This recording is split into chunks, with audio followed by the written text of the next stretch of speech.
Hi, good afternoon. Good afternoon.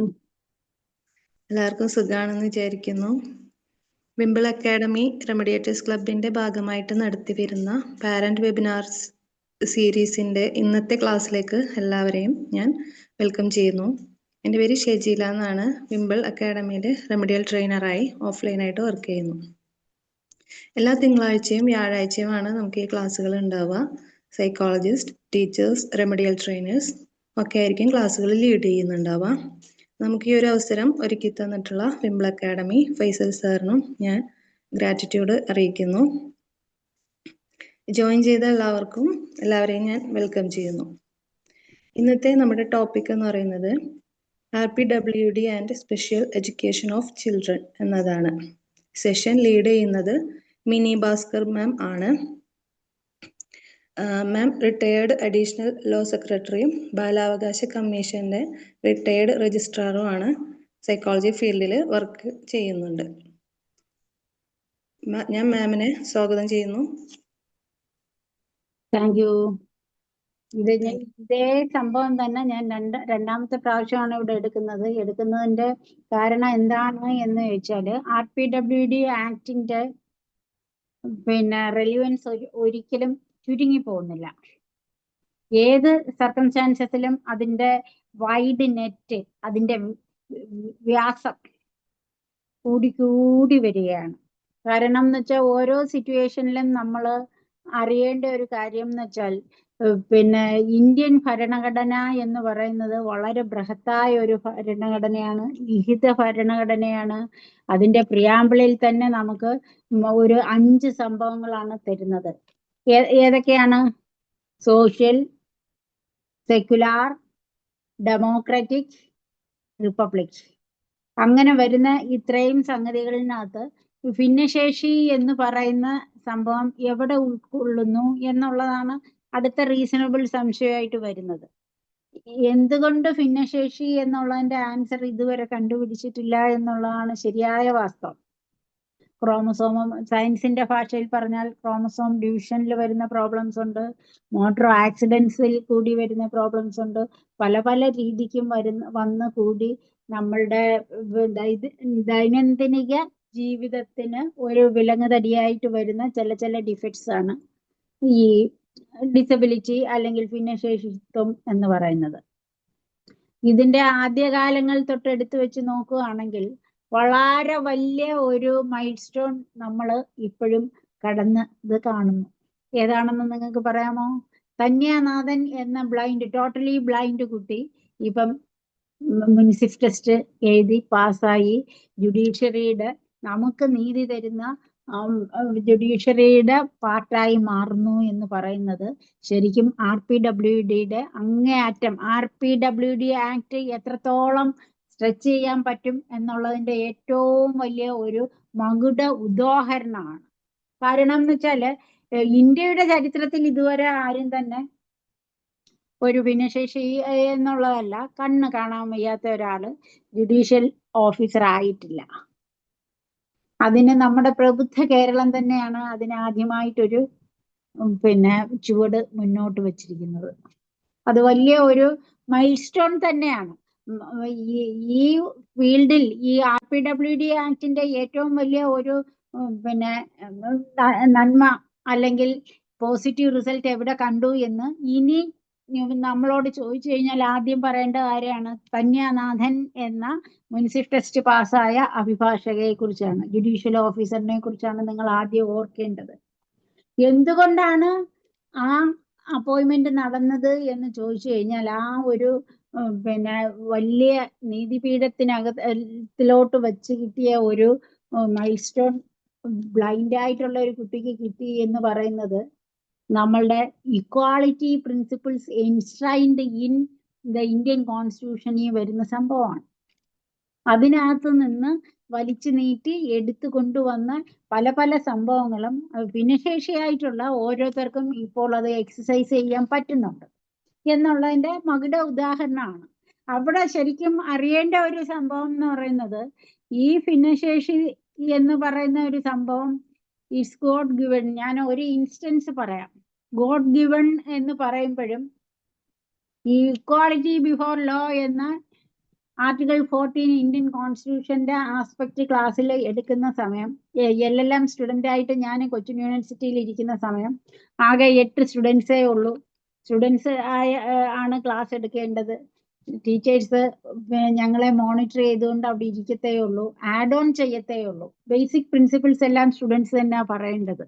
അന്നത്തെ അവസ്ഥയിൽ എന്റെ ക്ലാസ്മേറ്റ് ഒരു ബാബു ജോസഫ് കുറുവന്താഴ, ഇപ്പോഴും അദ്ദേഹം ഹൈക്കോടതിയിലെ ഒരു ബിഗ് അഡ്വക്കേറ്റ് തന്നെയാണ്. അദ്ദേഹം കമന്റ് ചെയ്ത ഒരു സംഭവമുണ്ട്, ഈ ആർട്ടിക്കിൾ 14 എന്നൊരു സംഭവം ശരിയാണോ സർ? കാരണം പിന്നെ അവരുടെ ഏബിൾ ബോഡീഡ് ആയിട്ടുള്ള അവരുടെ കൂട്ട് 8ാമതായിട്ട് മിനി ഭാസ്കർ എന്നുള്ള കൊച്ചുമിനി എന്നാണ് എന്നെ അവിടെ ഓമന പേര്. കാരണം എന്നിലും നീളമുള്ള ഒരു മിനിയും കൂടെ ക്ലാസ്സിൽ ഉണ്ടായിരുന്നതുകൊണ്ട് അങ്ങനെ ഒരു അവസ്ഥ വന്നു. കൊച്ചുമിനി ഈ ക്ലാസ്സിൽ ഉണ്ടാവത്തില്ലായിരുന്നല്ലോ എന്ന് അദ്ദേഹം പറയുമ്പോൾ ഉടനെ പ്രൊഫസേഴ്സ് 3 പേരും ഇന്റർവീൻ ചെയ്തിട്ട് ഉടനെ പറയുന്നതെന്ന് വെച്ചാല്, ഗോഡ് എവിടെ ലെഫ്റ്റ് ആക്കി വെച്ചിരിക്കുന്ന ചില സിറ്റുവേഷൻസ് ഉണ്ട്. ദൈവത്തിന്റെ കരങ്ങൾ അല്ലെങ്കിൽ പ്രകൃതിയുടെ കരങ്ങൾ ഫില്ലിൻ ചെയ്യാൻ മറന്നുപോയ ചില സ്ഥലങ്ങൾ ഫില്ലിൻ ചെയ്ത് അത് ഈക്വലാക്കി വെക്കാൻ വേണ്ടിയിട്ടാണ് ഭരണഘടനയും നിയമങ്ങളും മറ്റ് അവസരങ്ങളും തുല്യതയും എല്ലാം വേണ്ടുന്നത്. ശരിയാണ്.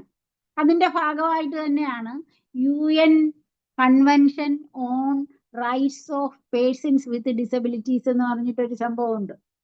അത് ഇന്ത്യയും സിഗ്നേറ്ററി ആകും. അതിന്റെ ഫലമായിട്ട് തന്നെയാണ് ആദ്യം 1995 ഒരു ആക്ട് ഉണ്ടായിരുന്നു. ഇപ്പോഴും നിലവിലുള്ള ഒരു നാഷണൽ ട്രസ്റ്റ് ആക്ട് ഉണ്ട്. അതിലും ഉപരിയായിട്ട് right to persons with disability act എന്ന് പറയുന്ന 2016 പിന്നെ ഈ ഇന്ത്യൻ പാർലമെന്റ് ഇനാക്ട് ചെയ്ത് കൊണ്ടുവന്ന ബൃഹത്തായ ഒരു പിന്നെ ആക്ട് ആണ് സോഷ്യൽ സെക്യൂരിറ്റി ലെജിസ്ലേഷൻ ആണ് RPWD ആക്ട്. അതിനകത്ത് വളരെ നല്ല ഒത്തിരിയും പ്രൊവിഷൻസ് എൻസ്റ്റൈൻ ചെയ്തിരിക്കുകയാണ്. അതിന്റെ ആ പർട്ടിക്കുലർ പ്രൊവിഷൻസിന്റെ അന്തസത്ത എത്രത്തോളം സൊസൈറ്റിയിലെ നടപ്പാക്കി എന്നുള്ളത് മാത്രമാണ് ഇപ്പോഴത്തെ ഡൗട്ട്. ആക്ടിന് യാതൊരു വിധമായ തെറ്റുകളുമില്ല, കുറ്റങ്ങളും ഇല്ല. പക്ഷെ നടപ്പിലാക്കി വരുമ്പോഴും നടപ്പാക്കാനുള്ള സന്മനസ്സും ബാക്കിയും എന്നൊക്കെ പറയുന്ന പല ഫാക്ടേഴ്സും അതിനകത്ത് കണക്കിലെടുത്തുകൊണ്ട് മാത്രമേ ചെയ്യാൻ പറ്റൂ എന്നുള്ളതാണ് ഗവൺമെന്റ് അല്ലെങ്കിൽ ഇന്ത്യൻ സാമ്പത്തിക സ്ഥിതി അല്ലെങ്കിൽ സോഷ്യൽ സ്ഥിതിയുടെ ഒരവസ്ഥ കൊണ്ട് എത്രത്തോളം അത് ഇംപ്ലിമെന്റ് ചെയ്തു എന്നൊക്കെ ഉള്ളതാണ് നമ്മൾ എപ്പോഴും നോക്കേണ്ടതും. ഇനി എത്രത്തോളം വലിച്ചു നീട്ടിയാൽ, ഇനി എത്രത്തോളം നമ്മൾ കൂടുതൽ ആക്റ്റീവ് ആയാൽ ഇതിനകത്ത് പറയുന്ന എല്ലാ പ്രൊവിഷൻസും കണ്ടെത്താൻ പറ്റും എന്നൊക്കെ ഉള്ളത് അതിനകത്തുനിന്ന് മനസ്സിലാവും. ഇനി RPWD ആക്ടിനകത്ത് ഏറ്റവും പ്രിസ്റ്റൈനായിട്ട് വരുന്ന, പണ്ടത്തെ ആക്ടുകളിൽ നിന്ന് പ്രിസ്റ്റൈനായിട്ട് വരുന്ന ഒരു സംഭവം എന്ന് പറയുന്നത് 21 ഡിസബിലിറ്റീസിലും ഒരു കൊട കീഴിൽ കൊണ്ടുവന്ന് ചെയ്തു തരുന്ന ഒരു സംഭവമാണ്. പണ്ടങ്ങനല്ല, പലയിടത്തും ചിതറിക്കിടക്കുകയാണ്. പല ഇൻസ്റ്റിറ്റ്യൂഷൻസും ബാക്കിയൊക്കെ തന്നില്ലെങ്കിൽ നമുക്ക് പരാതിപ്പെടേണ്ടത് എവിടെയാണെന്ന് അറിയില്ല. എന്ത് ചെയ്യാൻ പറ്റും? ഇത് എന്റെ മകളുടെ അല്ലെങ്കിൽ മകന്റെ അല്ലെങ്കിൽ എന്റെ വിധി എന്നും പറഞ്ഞ് നെഞ്ചത്ത് കൈവച്ചോണ്ടിരിക്കണ്ട, നിങ്ങൾക്കും ലീഗൽ റെമഡീസ് ആർ ദെയർ എന്ന് പറയുന്ന ഒരു സിറ്റുവേഷൻ ആണ് ഇതിനകത്തെല്ലാം വരുന്നത്. അപ്പം ഞാനിവിടെ എടുത്തു പറയാൻ ഉദ്ദേശിക്കുന്നത് ഇൻക്ലൂസീവ് എഡ്യൂക്കേഷനെ എത്ര കണ്ട് നടപ്പിലാക്കാൻ പറ്റി എന്നുള്ളതാണ്. ഇൻക്ലൂസീവ് എഡ്യൂക്കേഷന്റെ അങ്ങേ അറ്റത്തെ എക്സാമ്പിൾ തന്നെയാണ് ഞാൻ നേരത്തെ ചൂണ്ടി പറഞ്ഞ ബ്ലൈൻഡ് ആയ പിന്നെ ഇപ്പൊ മുനിസിഫ് ടെസ്റ്റ് കിട്ടിയ തന്യാനാഥൻ എന്ന കോഴിക്കോടുകാരി അല്ലേ. അപ്പം ആ സിറ്റുവേഷനിൽ നിങ്ങൾ ഓർക്കേണ്ടത്, പണ്ടത്തെ ഒരു അവസ്ഥയിൽ നിന്ന് ഒരു പെൺകുട്ടി, അതും ഒരു പെൺകുട്ടി, 2 രീതിക്കാണ് അതിന് ഇമ്പോർട്ടൻസ് വരുന്നത്. പെൺകുട്ടിയാണ്, ബ്ലൈൻഡ് ആണ്. അപ്പൊ 2 കീറാമുട്ടികൾ അതിന്റെ ഫ്രണ്ടിൽ ഉണ്ടായിരുന്നിട്ട് കൂടിയും അത് ഇവിടം വരെ എത്തി എന്ന് പറയുന്നത് RPWD ആക്ടിന്റെ ഏറ്റവും 100% ഇംപ്ലിമെന്റ് ചെയ്യുന്നു എന്ന് പറയുന്നതിന്റെ ഒരു അവസ്ഥയാണ് ആ കുട്ടിയിൽ അവിടെ നമ്മൾ കാണുന്നത്. ഇതിനകത്ത് ഇൻക്ലൂസീവ് എഡ്യൂക്കേഷൻ ഈ ആക്ടില് സെക്ഷൻ 16 കാര്യമായിട്ടും പറയുന്നത്. ഇൻക്ലൂസീവ് എഡ്യൂക്കേഷൻ എന്ന് വെച്ചാൽ ഏബിൾ ബോഡീഡ് ആയിട്ടുള്ള, ഏബിൾ മനസ്സോടുകൂടിയുള്ള ഒരു സർക്കാർ സ്കൂളിൽ എല്ലാ കുട്ടികളോടൊപ്പം ഭിന്നശേഷിക്കാരായ കുട്ടികൾക്കും പഠിക്കാനുള്ള അവകാശം ഈ ഇന്ത്യൻ പാർലമെന്റ് 2016 ആക്ടിൽ കൂടി തരുന്നു. അതിനു മുമ്പേ ഉണ്ട്. അതിനകത്ത് ഇൻക്ലൂസീവ് എന്നുള്ള ഒരു വേർഡ് വരാത്തോണ്ട് പല പല ഇന്റർപ്രിറ്റേഷനിലും അത് എടുത്തു മാറ്റി വെക്കപ്പെടുന്ന ഒരു അവസ്ഥയായിരുന്നു ഉണ്ടായിരുന്നത്. ആ സിറ്റുവേഷൻസും അന്നുണ്ടായിരുന്ന കേസ് ലോസും അന്നുണ്ടായിരുന്ന സിറ്റുവേഷൻസും എല്ലാം കഴിഞ്ഞ് ഇപ്പോഴും നമ്മളുടെ ഫ്രണ്ടിൽ എന്താണ് വരുന്നതെന്ന് ചോദിച്ചു കഴിഞ്ഞാൽ, inclusive society is there not because there is an act, but because ഉൾക്കൊള്ളാനുള്ള മനസ്സ്.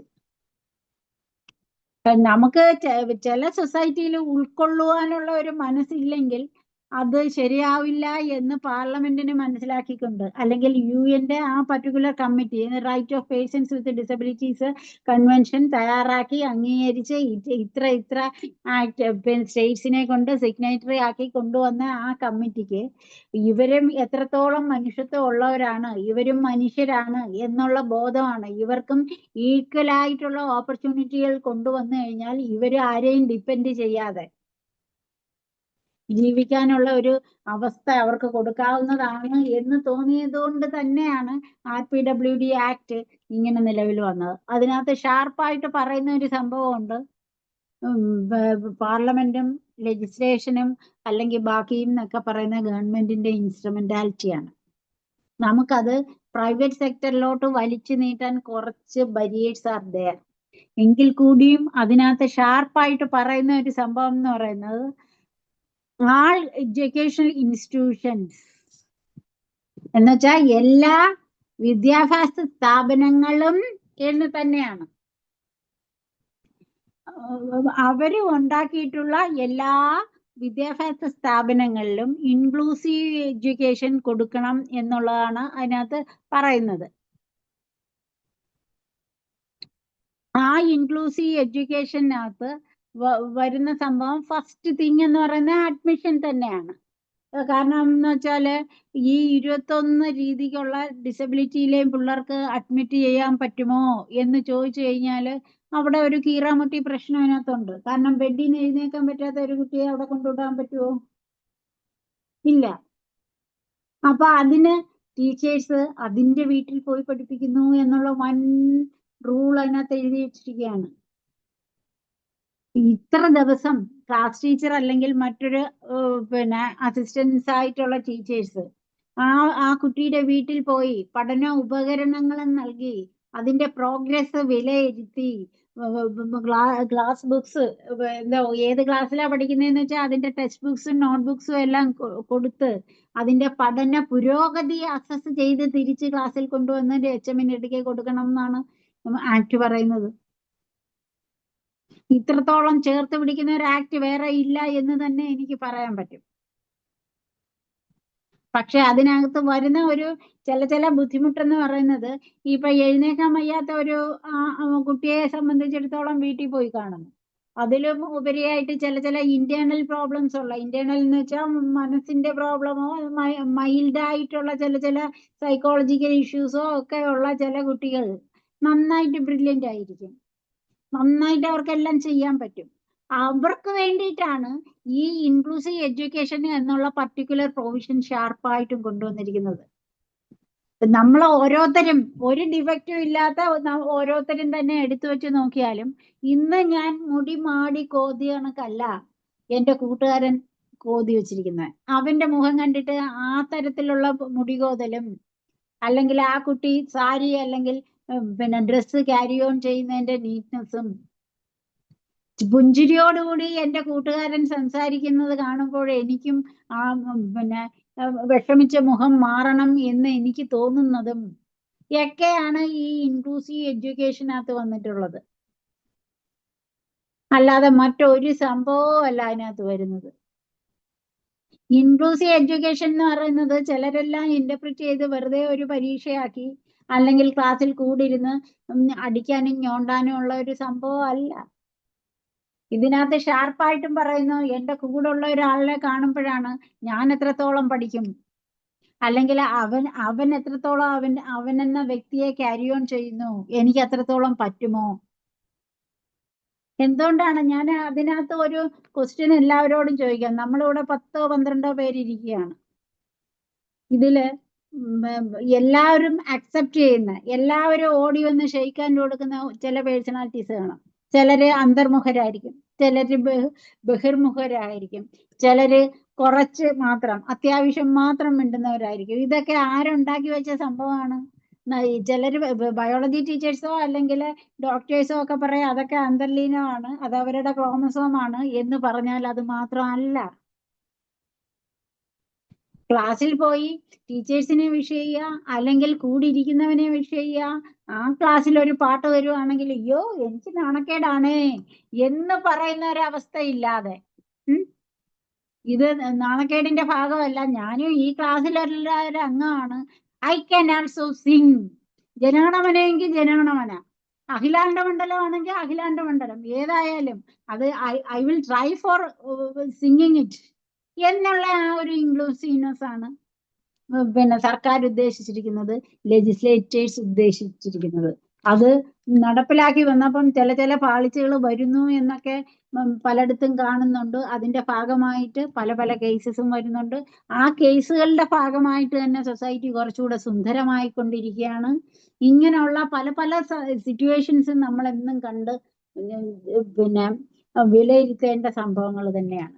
ഈ ഇൻക്ലൂസീവ് എഡ്യൂക്കേഷന്റെ പ്രയോജനം സമൂഹത്തിലെ ഭിന്നശേഷിക്കാരില് എത്ര പേർക്ക് കിട്ടിയിട്ടുണ്ട് എന്നുള്ള ഒരു അസസ്മെന്റോ സെൻസസോ ഇതുവരെ ഉണ്ടായിരുന്നോ എന്നുള്ള കാര്യം വളരെ സംശയമാണ്.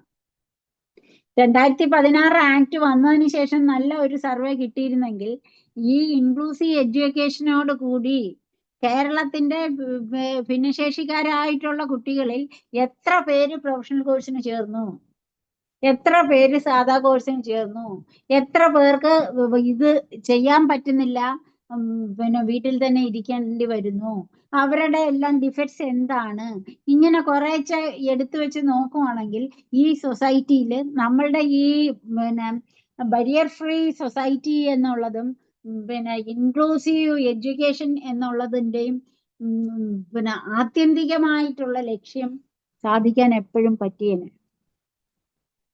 അത് ഇവിടെ നടക്കുന്നില്ല. ഞാനതൊരു കുറ്റമായിട്ട് പറയുകയല്ല. നടക്കാൻ പറ്റാത്തതിന് പിന്നെ social and economic causes of governments are there. എല്ലാ സിറ്റുവേഷനിലും ഒരു ക്ലാസിഫിക്കേഷൻ കൊണ്ടുവരും. എങ്ങനെയാണെന്നറിയോ? ഇപ്പൊ ഇംഗ്ലണ്ടിലെ സിറ്റുവേഷൻ ഇവിടെ കൊണ്ടുവരാൻ നമ്മളെ കൊണ്ട് പറ്റത്തില്ല. എന്തുകൊണ്ടാണെന്ന് വെച്ചാൽ നമ്മളുടെ socio economic cultural differences are there. അവിടുത്തെ വെടിവെച്ച് കൊല്ലുന്ന അല്ലെങ്കിൽ അവിടുത്തെ ക്ലാസിന്റെ അതേ അവസ്ഥയിൽ ഇങ്ങോട്ട് ഒരു സിസ്റ്റം കൊണ്ടുവന്നാൽ ഇവിടുത്തെ സൊസൈറ്റി അത് എത്ര ഹോൾ ഹാർട്ടഡ്നെസ്സിനോടുകൂടി അതിനെ വരവേൽക്കും എന്നുള്ളതും ക്വസ്റ്റ്യൻ ആണ്. അതുകൊണ്ട് ഏത് ഒരു റിഫോം, ലീഗൽ റിഫോം കൊണ്ടുവരുമ്പോഴും പല സ്കാൻഡിനേവിയൻ കൺട്രീസിന്റെ ആയാലും ഡെവലപ്ഡ് കൺട്രീസിലെ ആയാലും ഡെവലപ്പിംഗ് കൺട്രീസിലും ആയിട്ടായാലും ഒരു താരതമ്യ പഠനം അതോറിറ്റീസ് നടത്തിയതിന് ശേഷം ഇന്ത്യൻ സിറ്റുവേഷനിൽ എത്ര കണ്ട് ഇത് ഉൾക്കൊള്ളാൻ പറ്റും എന്ന് നോക്കിയിട്ട് തന്നെയാണ് ഒരു നിയമം കൊണ്ടുവരുന്നത്. ഇപ്പം UN കൺവെൻഷന്റെ അതേ അവസ്ഥയിൽ തന്നെ ഇവിടെ ഒരു ആക്ട് എടുത്ത് വെച്ചതിന് ശേഷം പല ഇൻസ്റ്റൻസസിലും പിള്ളേർ പൊങ്ങി വരുന്നത് ഞാൻ കാണുന്നുണ്ട്. ഞാനിന്ന് മാത്രമല്ല, നമുക്ക് എല്ലാവർക്കും കാണാൻ പറ്റും. കന്യാനാഥന്റെ ഒരു അപ്പോയിന്റ്മെന്റ് ആണ് ഒന്നുകൂടെ ഈ ക്ലാസ് ഞാൻ എടുക്കാൻ എന്നെ പ്രേരിപ്പിച്ച ഒരു ഘടകം. കാരണം എന്ന് വെച്ചാൽ എല്ലാവർക്കും ആത്മവിശ്വാസം നൽകുന്ന ഒരു സംഭവമാണത്. ഒരിക്കലും പ്രത്യേകിച്ച് ഞാൻ പറയാണ്, ലോ കോളേജിൽ പഠിച്ച എന്റെ കാലഘട്ടത്തിൽ സാധാരണ മനുഷ്യരിൽ നിന്നും ഏറ്റവും കൂടുതൽ ബ്ലൈൻഡ്സ് ഉള്ള ഒരു കോളേജാണ് ലോ കോളേജസ്. എന്നിട്ട് അവിടുന്ന് എന്തേ ഇത്രയും നാളും വേറെ ആരും വരുന്നില്ല എന്നുള്ള ഒരു ക്വസ്റ്റ്യനിൽ തന്നെയായിരുന്നു എന്റെ മനസ്സ്. എന്റെ മനസ്സ് പിടിച്ചു വലിച്ച ഒരു സംഭവം എന്ന് പറയുന്നത് ട്രിവാൻഡ്രം ലോ കോളേജ്, വേറെ ലോ കോളേജിലൊന്നും ഞാൻ പോയിട്ടില്ല, അതുകൊണ്ട് എനിക്ക് അറിയില്ല. ട്രിവാൻഡ്രം ലോ കോളേജിലെ ഗേറ്റിങ്കില് ആ ട്രോളി പോലുള്ള ഉരുളുന്ന സാധനമാണ് വെച്ചിരിക്കുന്നത്. ഇത് ഞാൻ ഞാനൊരു ഹാൻഡിക്യാപ്ഡ് ആണെന്ന് പണ്ടും ഞാൻ പറഞ്ഞിട്ടുണ്ട്. ഞാൻ CP അഫക്റ്റഡ് പേഴ്സൺ ആണ്. അപ്പൊ ഒരു സൈഡ് ചെറിയ വീക്ക്നെസ് ഉണ്ട്. അപ്പൊ ഈ റോളറിൽ കൂടെ നടക്കാൻ എനിക്ക് വലിയ ബുദ്ധിമുട്ടൊന്നും അന്നത്തെ കാലത്ത് വന്നില്ല. എങ്കിലും ബ്ലൈൻഡ്സിന് അത് പാടുള്ള ഒരു സംഭവമായിരുന്നു. അപ്പൊ എന്റെ ആലപ്പുഴക്കാരിയായ ഒരു ഫ്രണ്ട് സജി ഉണ്ടായിരുന്നു. സജി, ആ കുട്ടിയെ പിന്നെ ഞാൻ കണ്ടിട്ടില്ല. പക്ഷെ പേരെനിക്ക് മറക്കാൻ പറ്റാത്തത് എന്തുകൊണ്ടാണെന്ന് വെച്ചാല്, ഞങ്ങളെ ഫ്രണ്ട്സ് എല്ലാം കൂടെ എങ്ങനെ സംസാരിച്ചുകൊണ്ടിരിക്കുമ്പോഴും ഈ ഒരു കാറ്റഗറി ആൾക്കാര് അവിടെ കടന്നു പോകാൻ വരുന്നതിന് മുമ്പ് സജി ഇറങ്ങി ഓടിയിരിക്കും. സജി അന്ന് അൺമാരീഡ് ആയ ഒരു പെൺകുട്ടി എല്ലാ ആൾക്കാരെയും ചെന്ന് പിടിക്കുക എന്ന് വെച്ചാൽ എന്റെ കാലഘട്ടത്തിൽ അത് ചിന്തിക്കാൻ പോലും പറ്റുന്ന ഒരു കഥയല്ല. പക്ഷെ സജി അത് ചെയ്തു. അതുകൊണ്ട് എന്റെ മനസ്സിൽ സജിക്ക് ഇന്നും ഒരു സ്ഥാനം അതിനകത്തുണ്ട്. പിന്നെ ഞാൻ കണ്ടിട്ടില്ല. ഇപ്പോഴും സജിക്ക് എന്നെയും അറിയത്തില്ല. അങ്ങനെ പോകുന്ന ഒരു അവസ്ഥയാണ്. പക്ഷേ ആ കുട്ടികളെ അത്രയും ചേർത്ത് പിടിക്കാനുള്ള ഒരു മനസ്സ് ആ കുട്ടി അന്നേ കാണിച്ചു എന്നുള്ളതാണ് സൊസൈറ്റിയുടെ ഒരു ക്രോസ് സെക്ഷൻ നമ്മളെ പഠിപ്പിക്കുന്നത്. ഈ ക്രോസ് സെക്ഷൻ, ആ ക്രോസ് സെക്ഷനിൽ വരുന്ന കുറച്ചധികം ആൾക്കാരുടെ ചിന്താഗതിയാണ് RPWD ആക്ടിന്റെ എൻഡ് റിസൾട്ട് എന്ന് പറയുന്നത്. RPWD ആക്ട് വരാനുള്ള ഒരു കാരണം ഇതേപോലെ മനസ്സിന് ബാക്കിയുള്ളവരും നമ്മളുടെ കൂടെ ഉണ്ടാവണം, ബാക്കിയുള്ളവരും നമ്മളെ പോലെ അല്ലേ എന്ന് ചോദിക്കുന്ന പല പല സിറ്റുവേഷൻസിൽ നിന്നും ഉയർന്നു വരുന്ന സംഭവമാണ്. ഈ അഡ്മിഷന് ഒരു സംഭവം കിട്ടിക്കഴിഞ്ഞാൽ പിന്നെ ഉടനെ ആക്ട് പറയുന്നത് എന്തുവാണ്? സോഷ്യൽ പ്രൊവൈഡ് പിന്നെ building campus and various facilities accessible to differently abled persons. സത്യം പറയട്ടെ, എനിക്ക് നടക്കാൻ ഇച്ചിരി ബുദ്ധിമുട്ടുണ്ട്. എൻ്റെ വലത് കൈയും പ്രോബ്ലമാണ്. ഞാൻ എഴുതുന്നത് ഇടത് കൈ കൊണ്ടാണ്. അപ്പം എനിക്ക് പണ്ട് ഞാൻ പഠിച്ച സ്കൂളുകളിൽ എനിക്ക് ചില സ്ഥലങ്ങളിലൊക്കെ പിടിച്ച് കയറാനും ഇറങ്ങാനും ഒക്കെ വളരെ ബുദ്ധിമുട്ട് ഞാൻ അനുഭവിച്ച ഒരാളാണ്. അതിൽ നിന്നും ആ ഒരു ഇത് അന്ന് എത്രത്തോളം അഡ്രസ് ചെയ്തു എന്നുള്ളതിൻ്റെ ദാണ്ട എനിക്ക് റിസൾട്ട് കിട്ടുകയാണ്. സെക്ഷൻ 16 രണ്ടാമത്തെ ഇതായിട്ട് വരുന്നത് ബിൽഡിങ് എന്ന് വെച്ചാൽ സ്കൂൾ കെട്ടിടങ്ങൾ, ക്യാമ്പസ് അകത്തുള്ള സംഭവം, പിന്നെ വേരിയസ് ഫെസിലിറ്റീസ് ഏതെല്ലാം എന്ന് വെച്ചാൽ ടോയ്ലറ്റ് വരെയും അതിനകത്ത് വരും. ഹാൻഡിക്യാപ്ഡ് ഫ്രണ്ട്ലി ആയിരിക്കണം എന്നുള്ളത്. സ്പെഷ്യൽ ടീച്ചറിന്റെ അപ്പോയിന്റ്മെന്റ് ആയാലും അത് തന്നെയാണ്. പിന്നെ ഇപ്പൊ ഏറ്റവും ലേറ്റസ്റ്റ് ആയിട്ട് നമ്മുടെ സംസ്ഥാന ബാലാവകാശ കമ്മീഷൻ ഒരു ഡിവിഷൻ ബെഞ്ചില് അവര് പറഞ്ഞിരിക്കുന്ന ഒരു സംഭവം എന്ന് പറയുന്നത് പിന്നെ ടൈപ്പ് 1 ഡയബറ്റിക്സ് സ്റ്റുഡൻസിന് ഒരു ടീച്ചറിന്റെ മേൽനോട്ടത്തിൽ ഒരു റൂമിലിരുന്ന് ഇഞ്ചക്ഷൻ എടുക്കാൻ, ഇൻസുലിൻ കുത്തിവെച്ച് കൊടുക്കേണ്ടത് ടീച്ചറാണ്. അത്ര രീതിയിൽ ടീച്ചറിനെ എക്വിപ്പ് ചെയ്ത് വേണം ഗവൺമെന്റ് സ്കൂൾസിലെ ടീച്ചേഴ്സിനെ വെക്കാനെന്ന് തന്നെ പറഞ്ഞു വരുന്നു എന്ന് പറയുന്നത് ഈ തരത്തിലുള്ള കഷ്ടപ്പാട് പെടുന്ന കമ്മ്യൂണിറ്റിക്ക് ഒരു വൻ അനുഗ്രഹമാണ്. ശരിയാണ്, ഇത്രയൊക്കെ നമ്മൾ പറയുമ്പോഴും പിന്നെ വീൽ ചെയറിൽ വന്നിരിക്കുന്ന ഒരു കുഞ്ഞിനെ ഞാൻ കണ്ടിട്ടില്ല, എങ്കിലും ഇല്ലാതെ ഇല്ല. ഞാൻ എൻ്റെ ശുഷ്കമായ നോളജിൽ ഞാൻ അറിയുന്നില്ല എന്ന് മാത്രമേ കാണത്തുള്ളൂ. വീൽ ചെയറിൽ വന്നിരിക്കുന്ന കുട്ടികൾ തീർച്ചയായിട്ടും ഉണ്ട്, കേരളത്തിൽ തന്നെ ഉണ്ട്. വീൽ ചെയറിൽ വന്നിരിക്കാനുള്ള ഒരു ഇത് പണ്ടത്തെ സ്കൂൾസിനില്ല. എന്തിനാ പറയുന്നത്? ഭരണസ്ഥിരാ കേന്ദ്രമായ തിരുവനന്തപുരത്ത് പിന്നെ സെക്രട്ടേറിയറ്റിന് തൊട്ട് താഴെ housing board, Kerala state housing board എന്ന സ്ഥാപനത്തില് ഞാന് പിന്നെ ലോ ഓഫീസറായിട്ട് വർക്ക് ചെയ്യുമ്പോൾ അവിടെ MCOM കഴിഞ്ഞ ഒരു പയ്യനുണ്ട്. പക്ഷെ അവൻ വിത്ത് ഇൻസ്ട്രുമെന്റ്സോ ബാക്കിയോ ഒക്കെയാണ് നടക്കുന്നത്. അക്കൗണ്ടന്റ് ആയിട്ട് താൽക്കാലികമായിട്ട് അന്ന് അവൻ വർക്ക് ചെയ്യുന്ന ഒരു ആളാണ്. അച്ഛൻ വന്ന് എടുത്തിട്ട് സ്റ്റെപ്സ് ഉണ്ട്, എല്ലാ ബിൽഡിങ്ങിലും അവർ ചെയ്തു വെക്കുന്ന ഒരു സംഭവം ഉണ്ട്. എന്താണെന്നറിയോ? ബിൽഡിങ്ങിന്റെ ഭംഗി കൂട്ടാൻ സ്റ്റെപ്സ് വെക്കും. 2 സൈഡ് ഇത് പിന്നെ എന്തുവാണ് ചെടികൾ കൊണ്ട് അലങ്കരിക്കുകയും ചെയ്യും. അപ്പം ഒരു വയസ്സര് വന്നാലും കാലിന് പ്രശ്നമുള്ളവർ വന്നാലും പിന്നെ കണ്ണ് കാണാത്തവർ വന്നാലും ഹിയറിംഗ് ആൻഡ് മറ്റൊരു തരത്തിലുള്ളവരൊക്കെ വന്നാലും ഈ ബിൽഡിംഗ് എന്ന് പറയുന്നത് നമുക്ക് ഇത് ചെയ്യാൻ പാടുള്ള സംഭവമാണ്. എന്നിട്ട് പോലും ഒരു 15 വർഷങ്ങൾക്ക് മുമ്പ് എന്ന് വെച്ചാൽ 13, 14, 15 കാലഘട്ടത്തിലാണ് ഞാൻ അവിടെ ലോ ഓഫീസറായിട്ടിരിക്കുന്നത്. അവിടെ ഈ കുഞ്ഞിനെ അച്ഛൻ സ്കൂട്ടറിൽ കൊണ്ടുവന്നിട്ട് എടുത്ത് 6 പടിയേ ഉള്ളൂ ഹെഡ് ഓഫീസിൽ. ആ 6 പടി എടുത്താണ് ലിഫ്റ്റിന്റെ അടുക്കെ കൊണ്ടുവരുന്നത്. ഈ 6 പടി എല്ലാവരും കയറിയേ പറ്റൂ. മനസ്സിലായോ? ലിഫ്റ്റിന്റെ അടുക്കെ കൊണ്ടുവന്ന് കയറ്റി 2ാം നിലയിലെങ്ങാണ്ടാണ് അവന്റെ ജോബ്. അവിടെ പോകുന്നു. തിരിച്ചും ഇതേപോലെ തന്നെയാണ്. അച്ഛൻ വന്ന് എടുത്താണ് അയാളുടെ സ്കൂട്ടറിൽ കൊണ്ടുപോകുന്നത്. അന്നും ഈ ആക്ട് ഉണ്ട്. ഈ ആക്ട് എന്ന് വെച്ചാൽ 16-ലേ വന്നിട്ടുള്ളൂ എങ്കിലും അതിന്റെ 1995-ലെ ഇതിന്റെ അന്തസത്ത ഉൾക്കൊണ്ടുകൊണ്ട് പല പല സംഗതികളും നടന്നു വരുന്ന കാലഘട്ടമാണ്. പിന്നെ ഏതായാലും എല്ലാവരും കൂടെ ഒരു പെറ്റീഷനൊക്കെ കൊടുത്ത് ഹൗസിംഗ് ബോർഡിന് അവനൊരു റാമ്പ് ഉണ്ടാക്കി കൊടുക്കാൻ പറ്റും. ഇതേപോലാണ് കരയുന്ന കുഞ്ഞിനെ പാലുള്ളൂ എന്നുള്ള രീതിക്കാണ് സ്റ്റേറ്റ് ഗവൺമെന്റിന്റെ ആയാലും സെൻട്രൽ ഗവൺമെന്റിന്റെ ആയാലും എല്ലാ സിസ്റ്റംസും നമുക്ക് കൊണ്ടുപോകാൻ പറ്റുന്നുള്ളൂ. ആക്ടും റൂൾസും മറ്റ് സംഗതികളും ഒക്കെ ഉണ്ടായിട്ട്.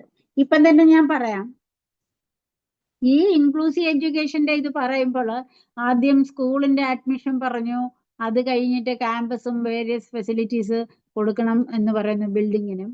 പിന്നെ reasonable accommodation according to the individual requirement, അതാണ് ഏറ്റവും വലിയ സംഭവം. Reasonable accommodation to the accommodation according to the individual requirement എന്ന് വെച്ചാൽ എന്തുവാണ്? വളരെ വലിയ ഒരു ബൃഹത്തായ പ്രൊവിഷനാണത്. കാരണം ഞാനെന്ന ഹാൻഡിക്യാപ്ഡ് കയറി വരുമ്പോൾ എനിക്ക് ബരിയർ ഫ്രീ ആയിട്ട് സ്റ്റെപ്പ് പാടില്ല. അപ്പോഴാണ് എൻ്റെ അടുത്തിരിക്കുന്ന വീൽ ചെയറിൽ വരുന്ന ആൾക്ക് എന്ത് വേണം? റാമ്പ് വേണം. പിന്നെ മറ്റൊരു സംഭവം എന്ന് പറയുന്നത് വൈറ്റ് കെയിൻ ഉപയോഗിച്ച് നടന്നു വരുന്ന എൻ്റെ ബ്ലൈൻഡ് ഫ്രണ്ടിന് ആ വടി ഉപയോഗിക്കുമ്പോൾ ആരും തള്ളി താഴെ ഇടാതിരിക്കാനുള്ള ഒരു മേൽനോട്ടം എല്ലാവരും കൊടുക്കണം എന്നൊക്കെ ഈ ഇതിനകത്ത് പറയുന്നുണ്ട്. മനസ്സിലായോ? അതെല്ലാം 16-ൽ തന്നെ വരുന്ന പ്രൊവിഷനാണ്. എടുത്തെടുത്തെടുത്ത് ഓരോന്നും പറഞ്ഞത്. റീസണബിൾ അക്കോമഡേഷൻ എന്ന് പറയുന്ന ഒരു വൻ വലയാണ്, വൈഡ് നെസ്റ്റ് ആണ്. അതിനകത്ത് ഏതും കൊണ്ട് കടത്തി വെക്കാൻ പറ്റും. അതേപോലെയാണ് ഇപ്പം പഠിക്കാൻ സ്കൂളിലെ അന്തരീക്ഷത്തിൽ വന്ന് പഠിക്കാൻ പറ്റുന്ന ഏതൊരു കുട്ടിക്കും അവന്റെ fullest development of brain, personality കൊടുക്കണം എന്ന് എവിടെ പറയുന്നു? ആദ്യം തന്നെ അത് എൻഷൈൻ ചെയ്യുന്നുണ്ട് നമ്മുടെ Indian constitution article 21. Fullest development of one's own പേഴ്സണാലിറ്റിക്ക് വേണ്ടി പോകാനുള്ള റൈറ്റ് ആണ് ആർട്ടിക്കിൾ 21-ൽ എൻഷൈൻ ചെയ്യുകയും അതിന് ഉപോത്ബലകമായിട്ട് മെനി റൂളിങ്സ് എന്ന് വെച്ചാൽ ജുഡീഷ്യൽ ഡിസിഷൻസ് ആർ ദെയർ. അതിന്റെ ശരിക്കും ഇംപ്ലിമെന്റേഷൻ ലെവലാണ് ഈ ആർട്ടിക്കിൾ അല്ല, സെക്ഷൻ 16 ഓഫ് RPWD ആക്ട്. അതിലെ 2ാമത്തെ പ്രൊവിഷനും നമ്മൾ കണ്ടു കഴിഞ്ഞു. ആദ്യം ബിൽഡിംഗിൽ അഡ്മിഷൻ കൊടുക്കണം, അത് കഴിഞ്ഞ് ബിൽഡിംഗ് എക്യുപ്ഡ് ആക്കണം, അത് കഴിഞ്ഞിട്ട് reasonable accommodation to the candidates എന്നുള്ളത് അവിടെ കൊടുക്കണം എന്നുള്ളതാണ്.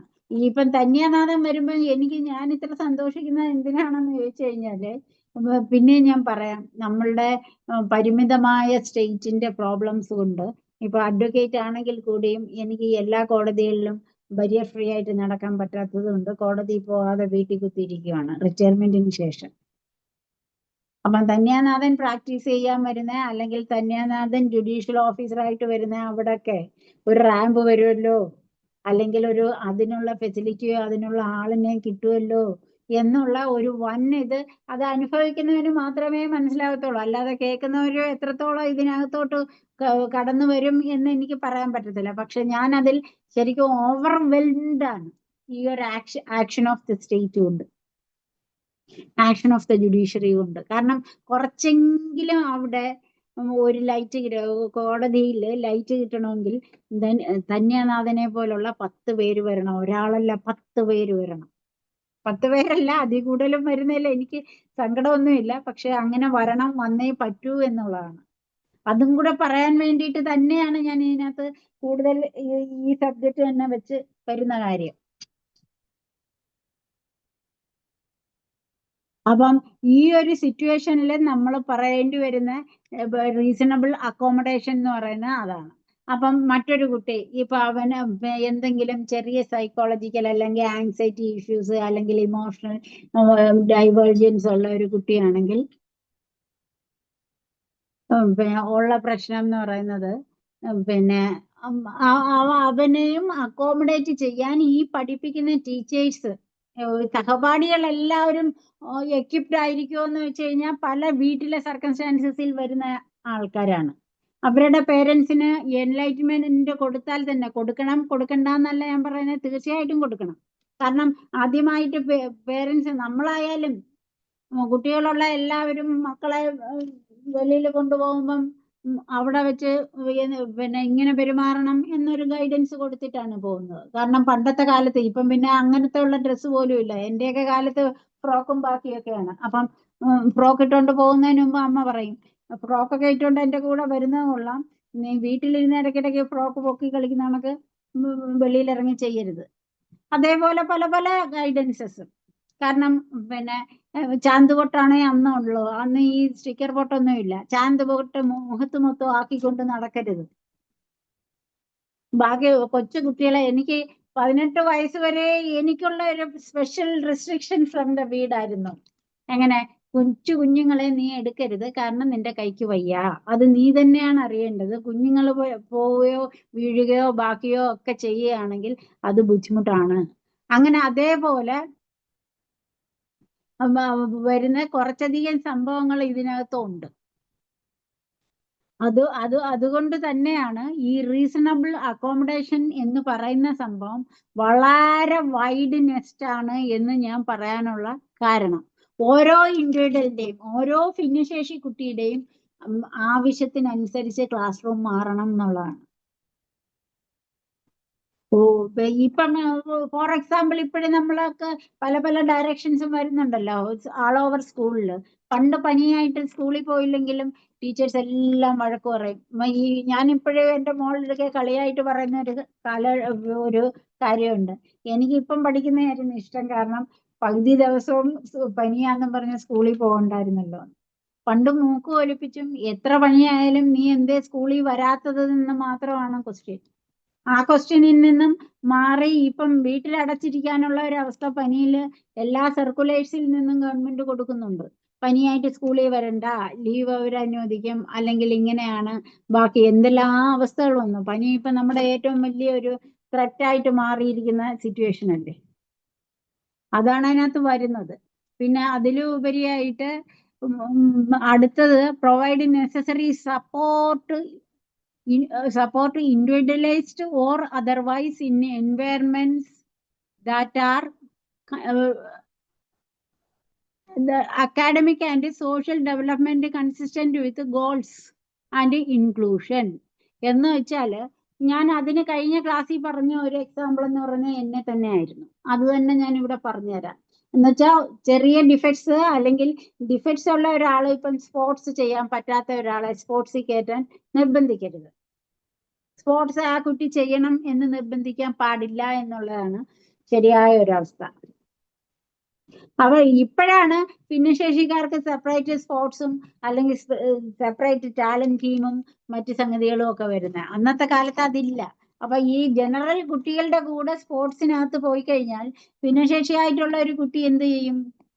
ചിലപ്പം വീഴും, കാല് തട്ടി വീഴുകയോ ആ സ്പീഡില് ഒപ്പം കൊണ്ടുപോകാൻ പറ്റത്തില്ലെങ്കിൽ പിന്നെ അതിനനുസരിച്ച് അതിന്റെ വിഷമമോ ആരെങ്കിലും തട്ടിയിടുകയോ ഇങ്ങനെ കുറച്ചധികം സംഭവങ്ങളൊക്കെ അതിനകത്ത് വരും. അതുകൊണ്ടാണ് to provide necessary support individualised or otherwise in environments that maximise academic and social development consistent with the goal of full inclusion. എന്ന് വെച്ചാല് ആ കുട്ടി പഠിക്കുകയും വേണം, എന്നാൽ അത് ഡിഫറെന്റ്ലി ഏബിൾഡ് ആയതുകൊണ്ട് അതിന് വേണ്ടുന്ന സാഹചര്യം ഒരുക്കി കൊടുക്കൂ എന്ന് തന്നെയാണ് ഇതിനകത്ത് പറയുന്നത്. ഇൻഡിവിജ്വലൈസ്ഡ് സപ്പോർട്ട്, വ്യക്തിഗത സപ്പോർട്ട് കൊടുക്കണം. ഫോർ എക്സാമ്പിൾ ഞാൻ ഈ പറഞ്ഞത് തന്നെയാണ്. സ്പോർട്സ് ഇപ്പോൾ ഇരിക്കാൻ ചില എക്സസൈസ് സ്പോർട്സിലിരുന്ന് നമുക്ക് ചെയ്യാൻ പറ്റത്തില്ല എന്നുണ്ടെങ്കിൽ ശരി, നീ ഇന്ന് സ്പോർട്സിലോട്ട് വരണ്ട, ഇവിടെ ഇരുന്ന് പഠിക്കുകയോ അല്ലെങ്കിൽ എന്തെങ്കിലും ചെയ്തോളൂ എന്ന് പറയുന്ന ആ ഒരു അവസ്ഥ. പിന്നെ രണ്ടാമത്, ഈ വയ്യാത്ത 2-3 പേര് കുട്ടികളുണ്ടെങ്കിൽ അവർക്ക് പറ്റുന്ന ഒരു കളി ആ ടീച്ചറിന് പറഞ്ഞു കൊടുക്കാം. അല്ലെങ്കിൽ ഇപ്പൊ മാത്സിന്റെ തലയുള്ള അല്ല ഈ ഡിഫറെന്റ്ലി ഏബിൾഡ് എന്നുള്ളതിനാണെങ്കിൽ സോഷ്യൽ സ്റ്റഡീസ് കൊടുക്കാം. സോഷ്യൽ സ്റ്റഡീസിന്റെ പ്രോബ്ലംസ് കൊടുത്ത് ആ ക്യൂസിനകത്ത് ചേർക്കാം. അങ്ങനെയൊക്കെ ഉള്ളതാണ് ഈ ഇൻഡിവിജ്വലൈസ്ഡ് സപ്പോർട്ട് എന്ന് പറയുന്നത്. അത് അക്കാഡമിക്കും സോഷ്യൽ ഡെവലപ്മെന്റിനും കൺസിസ്റ്റന്റ് ആയിരിക്കണം. പിന്നെ രണ്ടാമത്തെ സംഭവം എന്ന് വെച്ചാൽ ensure that the education to persons who are blind, deaf or both is imparted in the most appropriate language and modes and means of communication. അവിടെയാണ് ഇതിനകത്ത് മറ്റ് സംഗതികൾ ഇരിക്കുന്നത്. തന്യാനാഥന്റെ ഏത് ഇന്റർവ്യൂവിനകത്തും ഏതിനകത്തും അത് പണ്ട് തൊട്ടേ ബ്രെയിലി സിസ്റ്റത്തിൽ പഠിച്ചു, അതെല്ലാം ചെയ്യാൻ പറ്റി എന്ന് പറയുന്ന ഒരു സിസ്റ്റം ഒരു middle class or below middle class ഫാമിലിയിലെ ഒരു പേരന്റിന്റെ ബ്ലൈൻഡ് കുട്ടിക്ക് കിട്ടുമോ എന്നുള്ളതാണ് എന്റെ ക്വസ്റ്റ്യൻ. അതിനും നിങ്ങൾക്ക് അവിടെ റൈറ്റ് ഉണ്ട് RPWD ആക്ട് പ്രകാരം. ഒരു HMനെ കാണുമ്പോൾ ഈ കുട്ടിക്ക് ഇതെല്ലാ ഫെസിലിറ്റീസും കൊടുക്കണം എന്ന് തോന്നുവാണെങ്കിൽ ആ സ്കൂളിലെ ഫണ്ട് അതിന് തികയുന്നില്ല എങ്കിൽ എഡ്യൂക്കേഷണൽ ഡിപ്പാർട്ട്മെന്റിനോട് എഴുതി ചോദിച്ച് അതിനുള്ള ഫെസിലിറ്റീസ് എടുക്കാൻ പറ്റണം. അവിടെയാണ് ഒരു HM ഇരിക്കേണ്ടത്. അല്ലാതെ മറ്റ് സംഭവങ്ങൾക്കല്ല ടീച്ചേഴ്സും മറ്റ് സ്കൂളിലുള്ള ബാക്കി പിന്നെ എംപ്ലോയീസും ഇരിക്കേണ്ടത്. ഒരു ഇൻക്ലൂസീവ് എഡ്യൂക്കേഷൻ കൊടുക്കുന്ന ഇൻസ്റ്റിറ്റ്യൂട്ടില് പിന്നെ ഏതെല്ലാം തരത്തിലുള്ള ഡിഫിക്കൽട്ടീസ് ഉള്ള കുട്ടികൾ വന്നാലും ആ പർട്ടിക്കുലർ ഡിഫക്റ്റിന് അല്ലെങ്കിൽ ഡിഫറെന്റ്ലി ഏബിൾഡിന് വേണ്ടി ചില സാഹചര്യങ്ങൾ ഒരുക്കാൻ നമ്മുടെ HMും എഡ്യൂക്കേഷണൽ ഡിപ്പാർട്ട്മെന്റും സന്നദ്ധരായിരിക്കണം എന്ന് തന്നെയാണ് സെക്ഷൻ 16 സബ് 4 പറയുന്നത്. സബ്സെക്ഷൻ ഇതിനകത്ത് വരുന്നത് അത് തന്നെയാണ്. അപ്പം ഈ ഡെഫ് ആയാലും അതുകൊണ്ടാണല്ലോ ഇപ്പം സൈൻ ലാംഗ്വേജിന് ഒത്തിരി ഓപ്പർച്യൂണിറ്റീസ് ഉണ്ട്. എല്ലാവരും തന്നെ സൈൻ ലാംഗ്വേജ് പഠിച്ചിരിക്കണം എന്നുള്ള ഒരു റൂള് കൊണ്ടുവരണോ എന്നുള്ള ആലോചനയിൽ തന്നെയാണ് ഗവൺമെന്റും സെന്ററും ഒക്കെ. കാരണം ഇപ്പോഴത്തെ ഈ വാർത്ത കേൾക്കുമ്പോഴും അല്ലാതെയൊക്കെ നമുക്ക് പല സിറ്റുവേഷൻസിലും സൈൻ ലാംഗ്വേജിന്റെ പിന്നെ ഇമ്പോർട്ടൻസ് നമുക്ക് മനസ്സിലായിക്കൊണ്ടിരിക്കുകയാണ്. കാരണം അവർക്ക് ഞാൻ കഴിഞ്ഞ ഒരു മീറ്റിങ്ങിൽ പോയപ്പോൾ ഞാൻ പറയാം, അതിനകത്ത് ഒരു ബ്ലൈൻഡ് സാറോടം പറഞ്ഞെന്തോന്ന്, ഞാൻ എപ്പോഴും പറയും പിന്നെ നടന്നു പോകുമ്പോഴേ ഹാൻഡിക്യാപ്ഡ് ആയിട്ടുള്ളവർക്ക് ഈ സിഗ്നൽ കണ്ട്, ഇവിടൊക്കെയുള്ള സിഗ്നൽ നിങ്ങളുടെ നാട്ടിലെല്ലാം സിഗ്നൽ ഉണ്ടോന്ന് എനിക്കറിയില്ല, അങ്ങനെ മുറിച്ച് കടക്കാൻ ആ പർട്ടിക്കുലർ ട്രാഫിക് പോലീസ് ഒന്ന് ശ്രദ്ധിച്ചാൽ പറ്റത്തില്ലേ? അവർക്കൊരു ഹെൽപ്പ് തന്നൂടെ? അങ്ങനെ കൊടുത്തു കഴിഞ്ഞാൽ പകുതി പിന്നെ ആക്സിഡൻസ് മാറത്തില്ലേ എന്നൊക്കെ പറഞ്ഞ് ഞാൻ പറയുമ്പോ ഉടനെ എന്റെ കൂടെ ഇരുന്ന രഘു സാർ എന്ന് പറഞ്ഞിട്ട് ഒരു ബ്ലൈൻഡ് സാറ്, ബ്ലൈൻഡ് സ്കൂളിലെ ടീച്ചറും ആയിരുന്നു, റിട്ടയർഡ് ആണ്. സാറോടം പറഞ്ഞ എനിക്ക് മിനി ഭാസ്കർ മാഡത്തിൽ നിന്നും ഡിഫറെന്റ് ആയിട്ട് ഞാനൊന്ന് പറയുന്നത് പിന്നെ ട്രാഫിക്കിന്റെ ആ സിഗ്നൽ കാണുമ്പോൾ മനുഷ്യൻ പച്ചയാവുന്ന കണ്ണ് കാണാവുന്നതുകൊണ്ട് മനുഷ്യൻ പച്ച എന്ന് പറയുന്നു, സിഗ്നൽ ഗ്രീൻ ആണെന്ന് അറിയാൻ പറ്റുന്നു. അപ്പൊ എനിക്കത് കാണാൻ പറ്റാത്തത് കൊണ്ട് എനിക്കൊരു അനൗൺസ്മെന്റ് അവിടെ വെഹിക്കിൾ ആ പോലീസ് ഓഫീസറിന് തന്നൂടെ എന്നുള്ളതാണ്. ശരിയല്ലേ? ഇൻക്ലൂസീവ് സൊസൈറ്റിയിൽ അതൊരു ആവശ്യമായ ഘടകമല്ലേ? സ്കൂളിന്റെ മാത്രം എന്ന് പറയാതെ സ്കൂളിലെ ചിൽഡ്രനും അവിടെ പോകേണ്ടതല്ലേ? സ്കൂള് മുറിച്ച് കിടക്കാനും പിടിക്കാനും ഒക്കെ ആ പേരൻസ് അനുഭവിക്കുന്ന, ഒരു ഓർഡിനറി കുട്ടിയുടെ അമ്മ ആവുന്ന നമുക്ക് തന്നെ അറിയാം എത്രത്തോളം കുഞ്ഞ് അകത്ത് വരുന്നത് വരെ നമ്മൾ എന്ത് വേവലാതിപ്പെട്ടാണ് ഇരിക്കുന്നത്. അപ്പൊ ഇങ്ങനെയുള്ള ഡിഫറെന്റ്ലി ഏബിൾഡ് കുട്ടികളെ പിന്നെ സ്കൂളിലോട്ട് വിടുന്ന പേരൻസിന് ഒരു ആശ്വാസം ആവത്തില്ലേ ആ ഒരു അനൗൺസ്മെന്റ്? ഒന്ന് ആലോചിച്ച് നോക്കൂ. ആ ഒരു സിറ്റുവേഷനുമാണ് ഇവിടെ ഈ റീസണബിൾ അക്കോമഡേഷനും മറ്റു സംഗതികളും എല്ലാം പറഞ്ഞു വരുന്നത്. പിന്നെ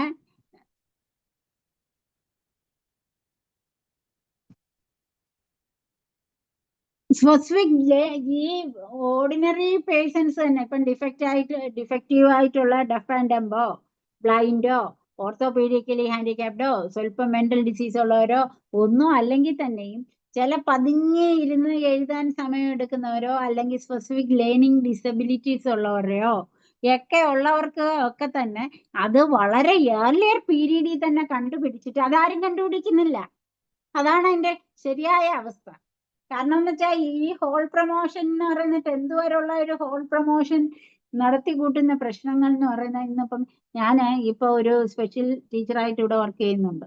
അപ്പൊ ഞാൻ അവിടുത്തെ കുട്ടികൾക്ക് ഇന്ന് ഞാൻ ഇട്ട ഘടികാരം, 7ാം ക്ലാസ്സിൽ പഠിക്കുന്ന പയ്യൻ ഇട്ട സംഭവമാണ് ഘടികാരം, ഘടോൽക്കജൻ, പുസ്തകം, ഇതെല്ലാം എല്ലാവരും തെറ്റിക്കുകയാണ്.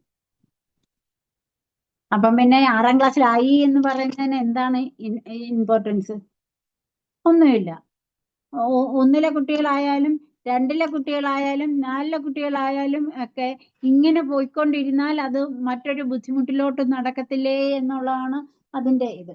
അതുകൊണ്ട് ഇതിനകത്ത് പ്രസ്റ്റൈൻ പ്രൊവിഷൻ എടുത്തു വെച്ചിരിക്കുന്നതെന്ന് വെച്ചാൽ ഇൻഡിവിജ്വലൈസ്ഡ്, വ്യക്തിഗതമായിട്ട് ഓരോ കുട്ടിയെയും അറ്റൻഡ് ചെയ്ത് അതിന് ഏത് സബ്ജക്റ്റിലോട്ടാണ് കൂടുതൽ താല്പര്യമെന്നും ഏത് സബ്ജക്റ്റ് എന്തുകൊണ്ട് അവന് അറിയാൻ പറ്റുന്നില്ല എന്നുള്ളതും, അല്ലെങ്കിൽ അവന് എന്തെങ്കിലും മൈന്യൂട്ട് ആരും കണ്ടുപിടിക്കാത്ത ചില ചെറിയ ലേണിംഗ് ഡിസബിലിറ്റീസ് ഉണ്ടെങ്കിൽ അത് കൗൺസിലിംഗിൽ കൂടിയോ അല്ലെങ്കിൽ അവനൊരു സർട്ടിഫിക്കറ്റ് ഒപ്പിച്ചു കൊടുക്കുന്ന രീതിക്കുള്ള ഒരു ഇതിൽ കൂടിയോ കൊണ്ടുവരണം എന്നുള്ളതാണ്.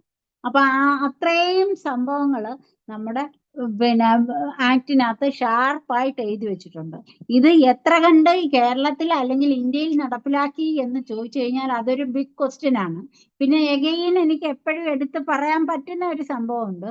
ഈ പിന്നെ സ്കൂളിലെ ടീച്ചേഴ്സ് ആയാലും മറ്റേ പിന്നെ ഇങ്ങനെയുള്ള സ്റ്റുഡൻസിനെയോ അല്ലെങ്കിൽ സ്കൂൾ കുട്ടികളെ പഠിപ്പിക്കുന്ന ടീച്ചേഴ്സ് ഒരമ്മ മനസ്സോടുകൂടി അടുത്ത് വന്ന് കുട്ടികളുടെ പ്രോബ്ലംസ് വളരെ ഏർലിയറിലെ കണ്ടുപിടിക്കാൻ പറ്റുമെങ്കിൽ അവർക്ക് കൊടുക്കാൻ പറ്റുന്ന ഏറ്റവും വലിയൊരു ലൈഫാണ് നമ്മളുടെ കയ്യിലിരിക്കുന്നത്. അത് തീർച്ചയായിട്ടും മനസ്സിലാക്കിക്കൊണ്ട് വേണം ഓരോ എഡ്യൂക്കേഷണൽ ഇൻസ്റ്റിറ്റ്യൂഷൻസിൽ പ്രവർത്തിക്കുന്ന ഓരോ ടീച്ചേഴ്സും അതല്ലാത്ത അനധ്യാപകരും എല്ലാം ശ്രമിക്കാൻ. അപ്പോഴേ തന്നെ ഇത്രയും സംഭവങ്ങൾ ഇപ്പൊ എല്ലായിടവും ഒരു പോസ്റ്റ് ഉണ്ട്, ഒരു സൈക്കോളജിസ്റ്റ് വേണം. എത്ര സ്കൂളിൽ സൈക്കോളജിസ്റ്റ് ഉണ്ട്? നമുക്ക് കുറ്റം പറയാനൊന്നുമില്ല. സ്പെഷ്യൽ ടീച്ചേഴ്സിനെ ആയാലും സൈക്കോളജിസ്റ്റുകളെ ആയാലും ഒക്കെ എന്തുകൊണ്ട് അപ്പോയിന്റ് ചെയ്യുന്നില്ല എന്ന് പറയുമ്പോൾ ഗവൺമെന്റിന്റെ പരിതാപകരമായ എക്കണോമിക് സിറ്റുവേഷനിൽ നമ്മുടെ കുട്ടികളുടെ ഭാവി മങ്ങിപ്പോവുകയാണ്.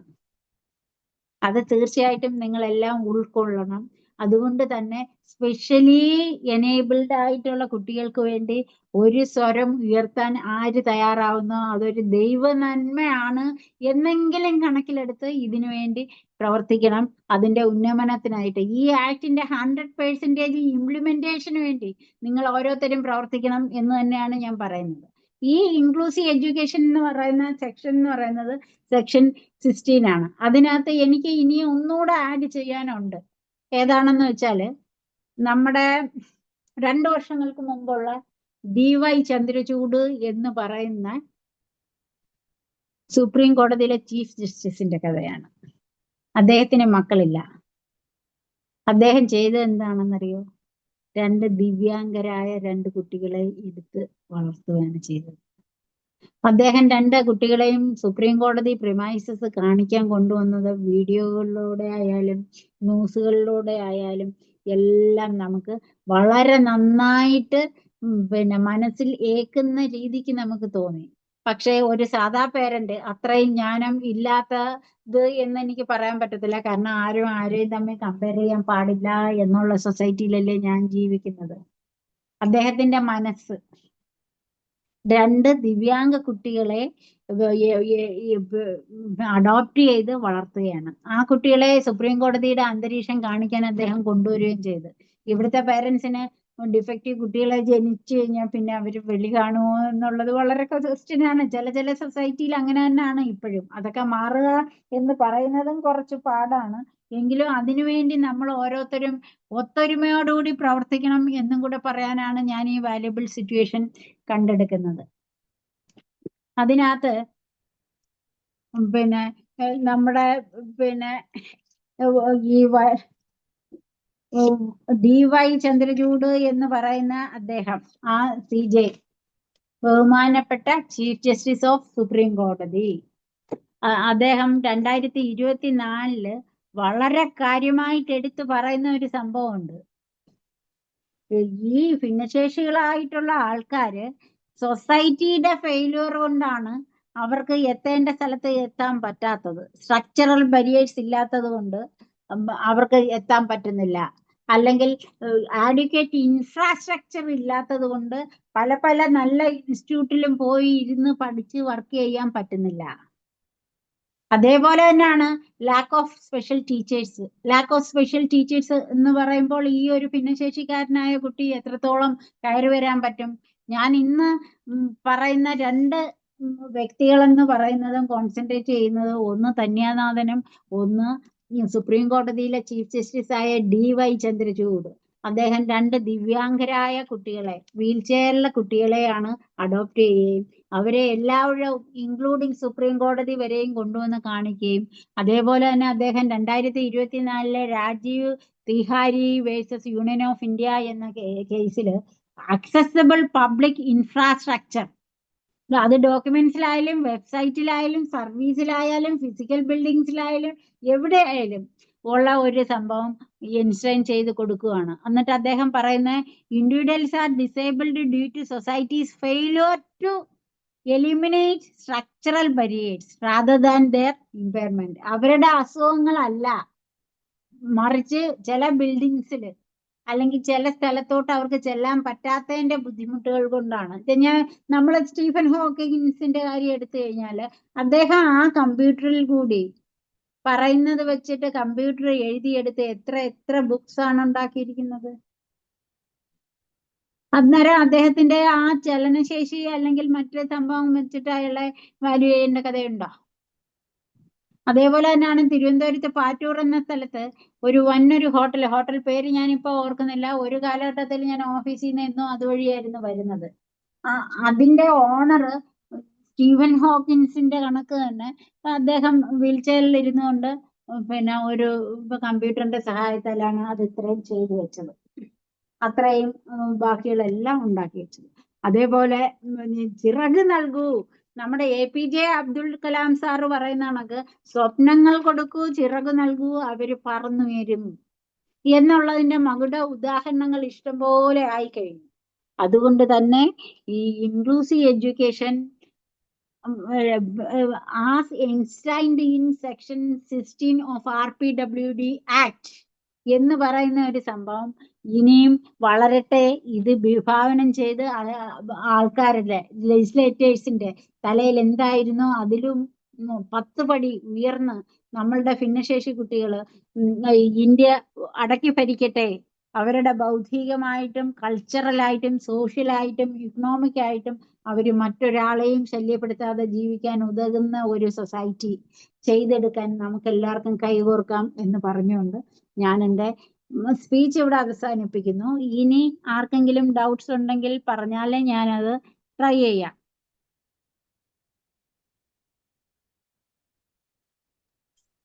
Thank you ma'am, informative session ആയിരുന്നു. ഇനി മാമിൻ്റെ അടുത്ത് ഈ ഒരു ടോപ്പിക്കുമായി ബന്ധപ്പെട്ട് നിങ്ങൾക്ക് ആർക്കെങ്കിലും എന്തെങ്കിലും ഡൗട്ട്സ് ഉണ്ടെങ്കിൽ ചോദിക്കാവുന്നതാണ്. അതുപോലെ നിങ്ങൾക്ക് എന്തെങ്കിലും ഫീഡ്ബാക്കോ എക്സ്പീരിയൻസോ ഷെയർ ചെയ്യാനുണ്ടെങ്കിൽ ചെയ്യാം.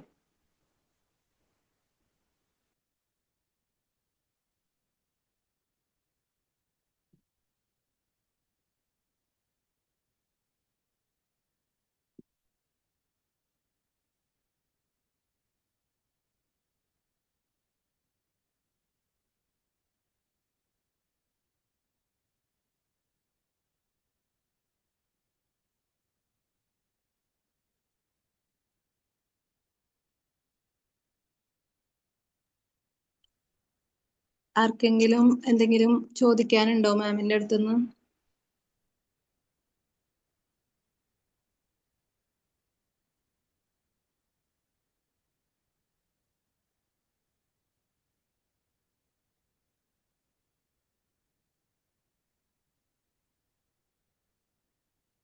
ഏതെങ്കിലും ഡൗട്ട്സ് ഉണ്ടെങ്കിൽ നിങ്ങളുടെ കുട്ടികളെ സംബന്ധിച്ച് എന്തെങ്കിലും ഒരു അവസ്ഥ ഉണ്ടെങ്കിൽ നമുക്കത് ചെയ്യാവുന്നതാണ്.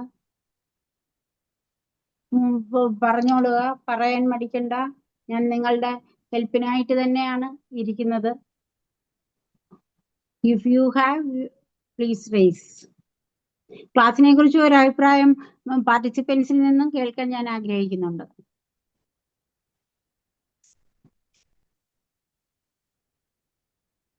ഹലോ മാം, പറഞ്ഞോളൂ. ക്ലാസ് കഴിഞ്ഞ പ്രാവശ്യത്തെ ക്ലാസ്സിന് ശേഷം കിട്ടിയ വെളിച്ചമാണ് ശരിക്കും എൻ്റെ ലൈഫ്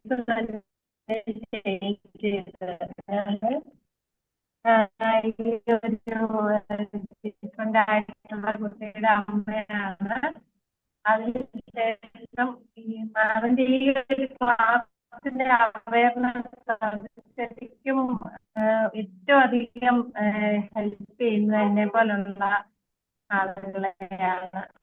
ഇങ്ങനെ ഉണ്ടെന്നൊന്നും അറിയാം. ഒന്നാമത് ഇപ്പൊ ഉണ്ടെന്ന് പറഞ്ഞാൽ പറയാൻ അവര് മുന്നേ 4ാം ക്ലാസ്സിൽ പഠിക്കുന്ന ഈ പറയുന്ന പോലെ പല കാര്യങ്ങൾക്കും അവനെ സമ്മതിക്കാത്തതിന് ഈ പറയുന്ന കാര്യങ്ങൾക്ക് നടപ്പിലാക്കിയത് നാം കഴിഞ്ഞ തവണ ക്ലാസ്സിന്റെ ആണ്. ഇപ്പം തന്നെ അവന് ഷാഡോ ടീച്ചറിന്റെ കൂടെ നന്നായിട്ട് തന്നെ പൊക്കോണ്ടിരിക്കുന്നു. അപ്പോൾ അതിന്റെ റിസൾട്ടാണ് ശരിക്കും മാമിന്റെ ഈ ഒരു ക്ലാസ് അത്രയും എനിക്ക് ഹെൽപ്പായ ഒരെണ്ണമാണ്. മാമാണെങ്കിൽ എല്ലാത്തിനും ഗൈഡ് ചെയ്യുന്നതെന്ന് പറയുന്നത് ഞാൻ ഈ ഒരു പൊതുവായിട്ട് എല്ലാവരോടും പറയുന്ന ഒരെണ്ണമാണ്. എല്ലാത്തിനും ഏറ്റവും പെർഫെക്റ്റ് ആയിട്ട് നമുക്ക് ഒരു ഗൈഡൻസിന് വേണ്ടി ഡിപ്പെൻഡ് ചെയ്യുന്ന അതിനെ ചോദിക്കുന്നതിനെല്ലാം ഒത്തിരി ഈ പറയുന്ന പോലെ ഒരു ഓട്ടിസം ഉള്ള ഒരു കുട്ടിയുടെ അമ്മയാണ്. അപ്പൊ അതുകൊണ്ട് തന്നെ മറ്റു ആളുകളെ കാണുമ്പോൾ അവന് കുഴപ്പമൊന്നുമില്ല. പക്ഷെ ഗ്രൂപ്പിൽ വരുത്താനോ അതുപോലെയുള്ള ഒന്നും അവന് ഒരു കോർഡിനേഷൻ പ്രശ്നമൊക്കെ ഉള്ളതുകൊണ്ട് തന്നെ പുതിയൊരു സ്കൂളിലോട്ട് മാറ്റിയപ്പോഴാണ് സ്റ്റാർട്ട് ചെയ്തത്. അപ്പൊ അത് ഇതുപോലെ ഈ റീസണബിൾ അക്കോമഡേഷൻ എന്ന് പറയുന്നതിൽ അവനെ നോക്കിയിട്ട് ഷാഡോ ടീച്ചറും കൂടി കോർഡിനേറ്റ് ചെയ്ത് അതിപ്പോ നന്നായിട്ട് പൊക്കോണ്ടിരിക്കുകയാണ്. ഈ ഒരു മാർച്ച് വരെ ആ ഒരു രീതിയിലാണ് ഇപ്പൊ അവർ സെറ്റ് ചെയ്ത് തന്നിരിക്കുന്നത്. അപ്പൊ ഇൻക്ലൂസീവ് എഡ്യൂക്കേഷന്റെ ഒരു ബെനിഫിറ്റ് കിട്ടിയത് എന്നെപ്പോലുള്ള കിട്ടിയ ഒരു മദറാണ്. അതും മാമിന്റെ ക്ലാസ്സിൽ നിന്ന് തന്നെയാണ് എനിക്കതിന്റെ അവയർനെസ്. ബാക്കിയുള്ള എല്ലാ കാര്യത്തിലും മുന്നോട്ട് പോവുകയും ചെയ്തതിന്റെ ഒരു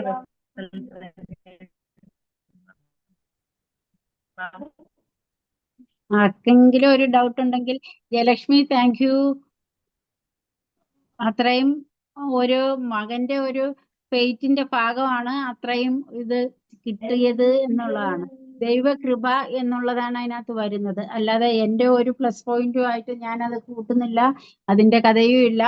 ഏതെങ്കിലും പേരൻസിന് എന്തെങ്കിലും ഡൗട്ട്സ് ഇതിൽ കൂടുതൽ കിട്ടണമെങ്കിൽ ഈ ഒരു സെക്ഷൻ 16 വെച്ച് കിട്ടണമെങ്കിൽ പറഞ്ഞാൽ മതി, ഞാൻ പറയാൻ തയ്യാറാണ്. താങ്ക് യു ജയലക്ഷ്മി മാം.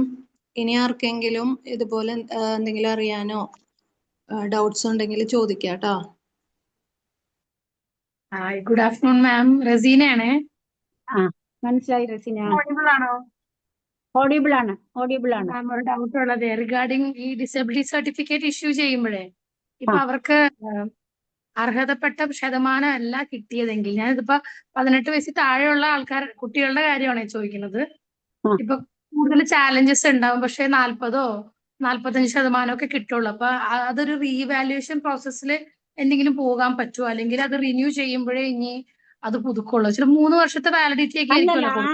ആ ഒരു 3 വർഷത്തെ വാലിഡിറ്റി എന്നുള്ളതൊക്കെ ഡിഫറെന്റ് ആയിട്ട് മാറിയ കാലഘട്ടം തന്നെയാണിത്. കാരണം എന്ന് വെച്ചാൽ പെർമനന്റ് ഡിസബിലിറ്റീസ് ഉള്ളവരുടെ അവരുടെ പേഴ്സൻറ്റേജ് കണ്ടുപിടിച്ചിട്ട് പിന്നെ രേഖപ്പെടുത്തി 12ാം വയസ്സിലൊക്കെ പെർമനന്റ് കാർഡ് കിട്ടിയിട്ടുണ്ട് ഓട്ടിസം ഉള്ള കുട്ടികൾക്ക്. പക്ഷെ ബാക്കി എല്ലാവർക്കും ഒരേ സമയം എടുത്തവർക്ക് ചിലർക്ക് 3 ഇയേഴ്സ്, ചിലർക്ക് 4 ഇയേഴ്സ് ഒക്കെയാണ് കൊടുക്കുന്നത്. റസീനയോട് ഞാൻ പറയുന്ന ഒരു കാര്യം, ഞാൻ LLBക്ക് വരുമ്പോൾ ഓരോ പരീക്ഷയ്ക്കും സെപ്പറേറ്റ് ഡിസബിലിറ്റി സർട്ടിഫിക്കറ്റ് കൊടുത്താലേ അരമണിക്കൂർ മേഴ്സി ടൈം കിട്ടത്തുള്ളൂ.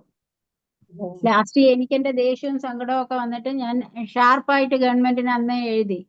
എന്ന് വെച്ചാൽ എന്റെ പെർമനന്റ് ഡിസബിലിറ്റി ആണ്, അതിന് മാറ്റി കിട്ടാൻ യാതൊരു വഴിയും ഇല്ല. ഓരോ വർഷവും ഒന്നാമത്തെ കഥയെന്ന് വെച്ചാൽ അതിനകത്ത് എനിക്ക് ഏറ്റവും കാര്യമായിട്ട് തോന്നുന്നതെന്ന് പറയുന്നതേ അന്ന് ഇയർലി എക്സാം ആണ്. ഒരു പ്രാവശ്യം പോലും ഉഴപ്പാനൊക്കത്തില്ല, കാരണം വീട്ടുകാരെയും പിടിച്ചോണ്ട് പിന്നെയും ഡോക്ടറിന്റെ അടുക്കൽ പോകും.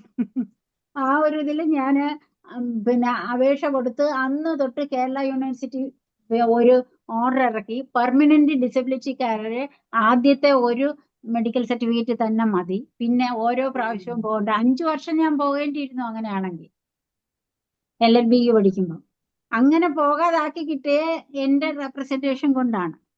അതുകൊണ്ട് തന്നെ പെർമനന്റ് ഡിസബിലിറ്റി എന്നുള്ളത് ഈ കൊച്ചുകുട്ടികളെ സംബന്ധിച്ചിടത്തോളം 18 വയസ്സിനകത്ത് കിട്ടുന്നതിനകത്ത് എല്ലാ ഡിഫക്ട്സും നിങ്ങളും പേരൻസിന്റെ ഡ്യൂട്ടി തന്നെയാണ് കാണിച്ച്, ഇത് പർട്ടിക്കുലർ ഡോക്ടറിനോട് കാണിച്ച് അത് മെഡിക്കൽ ബോർഡിൽ പറഞ്ഞ് ഒക്കെ തന്നെ ചെയ്യണം. കാരണം എനിക്ക് പല പല ഇൻസ്റ്റൻസസ് ഉണ്ട്. പിന്നെ റസീന, എന്റെ കൂടെ LLBക്ക് മുട്ടി പിടിച്ച് നടക്കുന്ന ഒരു കുട്ടി ഉണ്ടായിരുന്നു. വർക്കലയെന്നോ പരവൂർന്നോ അങ്ങാണ്ടോ വരുന്ന ഒരു കുട്ടിയാണ്. ആ കുട്ടി പിന്നെ LLM പഠിക്കാനായിട്ട് വരുമ്പോഴ് സീറ്റില്ല. മനസ്സിലായോ? ആ കുട്ടിക്ക് ഗവൺമെന്റ് കോളേജിൽ പോയി കഴിഞ്ഞാല് ബസ് കയറാൻ പാടാണ്. അതേസമയം കാര്യവട്ടം ക്യാമ്പസിനകത്താണെങ്കിൽ കൊല്ലം ബസ് അതിനകത്ത് വരും. അത്രയും ഒരു സൗകര്യം ഉണ്ടായിട്ട് പോലും കേരള യൂണിവേഴ്സിറ്റി അതോറിറ്റീസ് നമ്മുടെ ജയറാം പടിക്കലിന്റെ മോന് ബ്ലൈൻഡ് എന്നുള്ള ഒരു സീറ്റ് സ്പെഷ്യലി ക്രിയേറ്റ് ചെയ്ത് കൊടുത്തിട്ട് ഈ കുട്ടിക്ക് കൊടുത്തില്ല. മനസ്സിലായോ? ഇതിനകത്ത് നടക്കുന്നുണ്ട്. പ്രത്യേകിച്ചും സർട്ടിഫിക്കറ്റ്സിന്റെ മേഖലയിൽ ഇത് എപ്പോഴും ഇതാണ്. അതുകൊണ്ടാണ് ഞാനൊരു വേർഡ് പറഞ്ഞത്, ക്രീമി ലെയറിന് മാത്രമേ ഈ ആക്ടിന്റെയും റൂൾസിന്റെയും ഒക്കെ ഗുണം കിട്ടുന്നുള്ളൂ. സാധാ സൊസൈറ്റിയിൽ നിന്ന് സാധാ അച്ഛന്റെയും അമ്മയുടെയും മകളായിട്ട് അല്ലെങ്കിൽ മകനായിട്ട് ജനിക്കുന്ന ഒരു കുട്ടിക്ക് ഇത് എന്തുകൊണ്ട് കിട്ടുന്നില്ല എന്ന് ചോദിച്ചു കഴിഞ്ഞാൽ എപ്പോഴും ക്ലെയിം പോലും പ്രോസസ് ആകാത്തൊരു ഇതാണ് കാണുന്നത്. എല്ലാം കോംപ്ലിക്കേറ്റഡ് ആയിട്ടുണ്ട് പ്രോസസ് ഒക്കെ. ഇത് നിങ്ങൾ ഒരു ബുക്ക് വെച്ച് പിന്നെ കുട്ടിയെ മോണിറ്റർ ചെയ്ത് എഴുതി വെച്ചിട്ട് പെർമനന്റ് സർട്ടിഫിക്കറ്റ് എപ്പോഴും ഇഷ്യൂ ചെയ്യാൻ പോകുന്നതിന് മുമ്പ് തന്നെ ഇതെല്ലാം പറഞ്ഞിട്ട് ഇത്ര പെർസെന്റേജ് ഉണ്ട് എന്നുള്ളത് കാണിക്കുക. എനിക്ക് എന്റെ ലിവിങ് എക്സാമ്പിൾ ആണ്. എന്റെ ക്ലാസ്സിലല്ല, ഞാൻ 5 ഇയർ കോഴ്സ്, ഈ മുട്ടി പിടിച്ച് നടക്കുന്ന കുട്ടി 3 ഇയർ കോഴ്സ്, ജയറാം പടിക്കലിന്റെ മകനും ആ 3 ഇയർ കോഴ്സിലെ പയ്യൻ. എനിക്ക് ഒരു കുട്ടിക്കെങ്കിലും അഡ്മിഷൻ കിട്ടിക്കോട്ടെ എന്ന് വിചാരിച്ചിട്ട് ഡിപ്പാർട്ട്മെന്റ് കാര്യവട്ടത്ത് കയറിയിട്ട് കൊച്ചിൻ യൂണിവേഴ്സിറ്റിയിൽ അഡ്മിഷൻ കിട്ടിയപ്പോൾ ഞാൻ അങ്ങോട്ട് ഓടി പോവുകയാണ് ചെയ്തത്. എന്നിട്ട് പോലും എന്റെ ഈ മുട്ടി പിടിച്ച് നടക്കുന്ന കുട്ടിക്ക് പിന്നെ ഡിപ്പാർട്ട്മെന്റിൽ അഡ്മിഷൻ കിട്ടാതെ വന്നു. അതിന് ബസ്സിൽ, അതിന് എല്ലാ ആഴ്ചയിലെങ്കിലും പോയി വരാൻ കാര്യവട്ടത്ത് വരുന്ന ആ ബസ്സിനകത്ത് പിടിച്ചു കയറാൻ പറ്റും. തമ്പാനൂർ വന്ന് ഇത്രയും ഇടിപിടി കൂടണ്ട എന്നുള്ളത് ആ കുട്ടി അറിഞ്ഞില്ല എന്നുള്ളതാണ് അതിനകത്ത്. അതോറിറ്റീസ് അറിയുന്നില്ല. ഒരാളുടെ ശരിയായ പാടെന്തുവാണെന്ന് അതോറിറ്റീസ് അറിയുന്നില്ല, ബാക്കിയുള്ളവര് അസസ് ചെയ്യുന്നില്ല. അതുകൊണ്ട് ഇതിനുള്ള ഒരു റെമഡി എന്ന് പറയുന്നത് മെഡിക്കൽ ബോർഡിൽ തന്നെ പറയുക, ഇന്ന അവര് ഇൻ പേഴ്സൺ ജസ്റ്റ് ഒന്ന് നിൽക്കുന്ന കാണുമ്പോഴൊന്നും അവർക്ക് അറിയാൻ പറ്റത്തില്ല. അവരുടെ അസസ്മെന്റ് ലെവലും ഡിഫറെന്റ് ആയിരിക്കും. റസീനയോട് ഞാൻ പിന്നെയും പറയുന്ന ഒരു സംഭവമുണ്ട്. ഒരു ഡിഫക്റ്റീവ് കുട്ടിയായിട്ട് ജനിച്ചാൽ പല പല പല പല പാടുകളും ഉണ്ട്. ഞാൻ എപ്പോഴും എൻ്റെ ഓഫീസിൽ പറയുന്ന ഒരു സംഭവമാണ്, CP ആയതുകൊണ്ട് തന്നെ ഒരു സൈഡ് വീക്ക്നെസ് ഉള്ളത് കൊണ്ട് തന്നെ നിങ്ങൾ പറയുന്ന കണക്കല്ല, സാരിയും ബ്ലൗസുമായിട്ട് പിന്നപ്പ് ചെയ്യണമെങ്കിൽ ഞാൻ ചില ദിവസം 3/4 മണിക്കൂർ എടുക്കും. അതെന്റെ തെറ്റാണോ എന്ന് ചോദിച്ചു കഴിഞ്ഞാൽ എനിക്ക് അതിന് ആൻസർ ഇല്ല. കാരണം ഹസ്ബൻഡും മകളും നേരത്തെ പോകും, പിന്നെ ഞാൻ മാത്രമാണ് വീട്ടില്. ചിലപ്പോൾ ഈ ടൈം പോകുന്ന സമയമെല്ലാം ഞാനിവിടെ ഒരു സാരി ഫിറ്റ് ചെയ്യാനുള്ള പെടാപ്പാടിലാണ്. ഇത് ചില പിന്നെ ഡോക്ടേഴ്സിന് പോലും മനസ്സിലാക്കാൻ നിവൃത്തിയില്ല അവർക്ക്. പല ഫ്രണ്ട്സും പറയാറുണ്ട്, മിനി ഇത്രയും എൻലൈറ്റൻ ചെയ്ത് തരുമ്പോഴും മാത്രമാണ് അതുപോലും ഞങ്ങൾ അറിയുന്നതെന്ന്. അതുപോലും അതിപ്പം പറയാൻ പറ്റുന്ന ഒരു വ്യക്തി ആയതുകൊണ്ട്, പറയാൻ പോലും പറ്റാതെ അനുഭവിക്കുന്ന നമ്മുടെ കുട്ടികളെ സംബന്ധിച്ചിടത്തോളം അതും അതിനകത്ത് വരുന്നതാണ് എന്നുള്ളത് പേരൻസ് കണ്ടുപിടിച്ച് പറഞ്ഞു കൊടുക്കാൻ ബാധ്യസ്ഥരാണ്. It's your bounded duty. ഇതിനൊക്കെ സ്പെഷ്യൽ പ്രൊവിഷൻസ് തീർച്ചയായിട്ടും എല്ലായിടവും കിടപ്പുണ്ട്. എന്നുവെച്ചാൽ ഇതിന്റെ റൂൾസിനകത്തും 16-നകത്തും തന്നെ ഉണ്ട്. ഈ മെഡിക്കൽ സർട്ടിഫിക്കറ്റ് എങ്ങനെ ഇഷ്യൂ ചെയ്യണം എന്നുള്ളതിന് സെപ്പറേറ്റ് ഫോംസും സെപ്പറേറ്റ് റൂൾസും ഒക്കെ ഉണ്ട്. അത് ആ പർട്ടിക്കുലർ സൈക്കോളജിസ്റ്റുകൾക്ക്. ഇവിടെ ഇപ്പം തൃശ്ശൂര് ഞാൻ 1.5 വർഷമായിട്ട് ഒരു കുട്ടിയെ, ഒരു സ്പെസിഫിക് ലേണിംഗ് ഡിസബിലിറ്റി ഉള്ള കുട്ടിക്ക് സർട്ടിഫിക്കറ്റിന് വേണ്ടി ഓടിയിട്ട് അവിടെ പോസ്റ്റ് വേക്കന്റ് ആണ്, അതുകൊണ്ട് നടക്കുന്നില്ല. പിന്നെ എനിക്ക് തോന്നുന്നു അങ്കമാലിയിലോ എവിടെയോ പോയി, അവിടെ നിന്നാണ് അവര് പിന്നെ അസസ്മെന്റ് നടത്തിയിട്ട് താലൂക്ക് ഹോസ്പിറ്റലിൽ വരുന്നത്. അത്രയും താമസം അവിടെ വരുമ്പോൾ ആ കുട്ടിയുടെ ഡെവലപ്മെന്റിന് എന്തെല്ലാം താമസങ്ങളാണ് വരുന്നതെന്ന് ഗവൺമെന്റ് അറിയുന്നുണ്ടോ എന്നുള്ള കാര്യം എനിക്കും സംശയമാണ് കുട്ടി. Thank you. Thank you. Thank you Razeena ma'am. ഇനിയും ആരെങ്കിലും ഉണ്ടോ?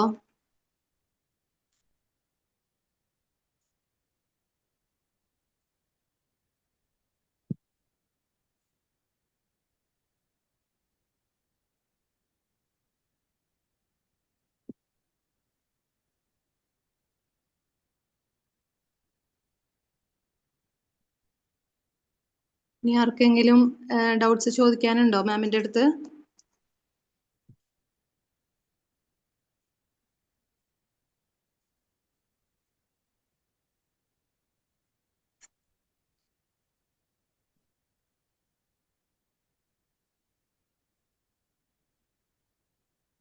ഏതായാലും ആർക്കെങ്കിലും ഉപയോഗം വരുന്നുണ്ടെങ്കിൽ എന്റെ നമ്പർ എടുത്തു വെച്ച് വിളിച്ചാൽ എന്നെ കൊണ്ട് പറ്റുന്ന എന്ത് സഹായവും ഞാൻ ചെയ്തു തരുന്നതായിരിക്കും.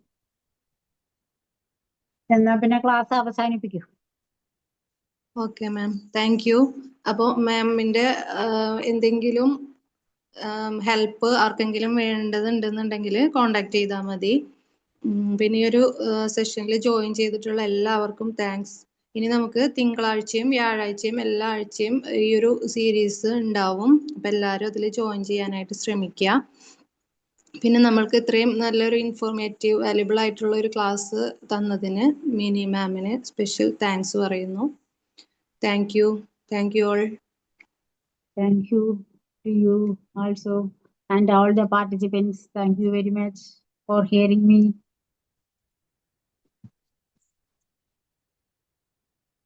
Thank you, ma'am.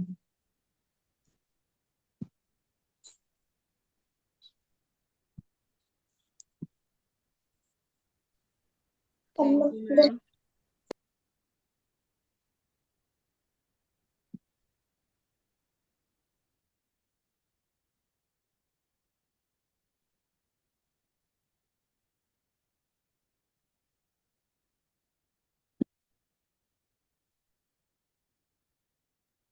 ഓക്കെ, അപ്പോൾ മീറ്റിംഗ് വൈൻഡപ്പ് ചെയ്യുന്നുണ്ട് കേട്ടോ. Okay, thank you.